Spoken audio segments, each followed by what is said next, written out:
Donc, représentation graphique et détermination du profit maximum. Alors, on a pris quelques données.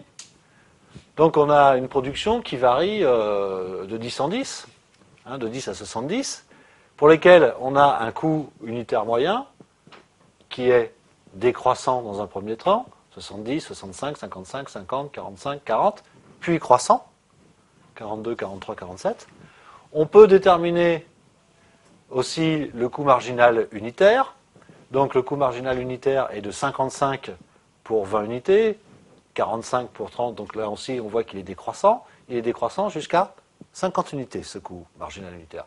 Et au-delà de 50, ou entre 50 et 55, puisqu'on n'a pas le détail, eh bien, on s'aperçoit que le coût marginal unitaire redevient croissant. Donc ça illustre bien la tendance que je vous énonçais tout à l'heure. D'abord des rendements croissants avec baisse des coûts moyens et marginaux, et ensuite rendement décroissant avec augmentation des coûts moyens et marginaux. Notre prix de vente, quant à lui, il est inchangé, il n'y a aucune raison qu'il change. Il est élaboré de manière externe à l'entreprise, extérieure à l'entreprise. L'entreprise n'a pas de prise dessus et il a été fixé par le marché à 60. Alors regardons ce qui se passe sur la représentation graphique. Donc, j'ai ma droite de prix, 60, qui ne varie pas. Ensuite, j'ai deux courbes. J'ai ma courbe de coût unitaire moyen, avec les données qui ont été fournies, et puis j'ai la courbe de coût marginal. Alors, on voit bien que quand la courbe de coût marginal coupe la courbe de coût moyen, c'est-à-dire en ce point, on voit bien que c'est le minimum de la courbe de coût moyen.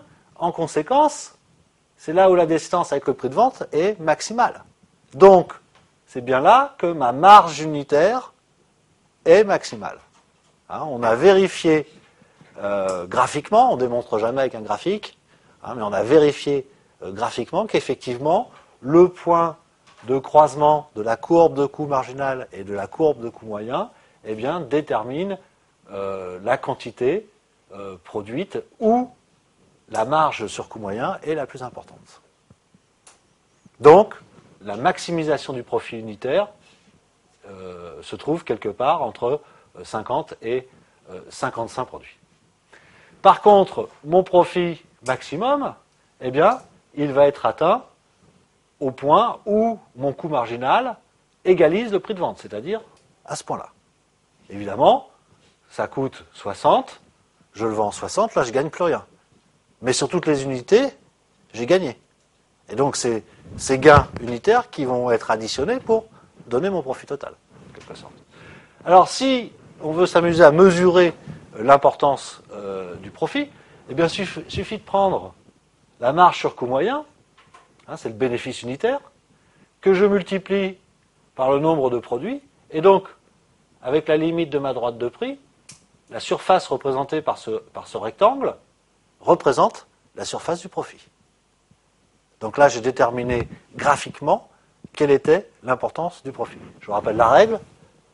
Marge au point de maximisation, je regarde quelle est la marge sur coût moyen, d'accord, c'est mon profit unitaire, que je vais multiplier par le nombre de produits, et donc l'aire de cette surface-là représente le profit de l'entreprise, qui est un profit maximum.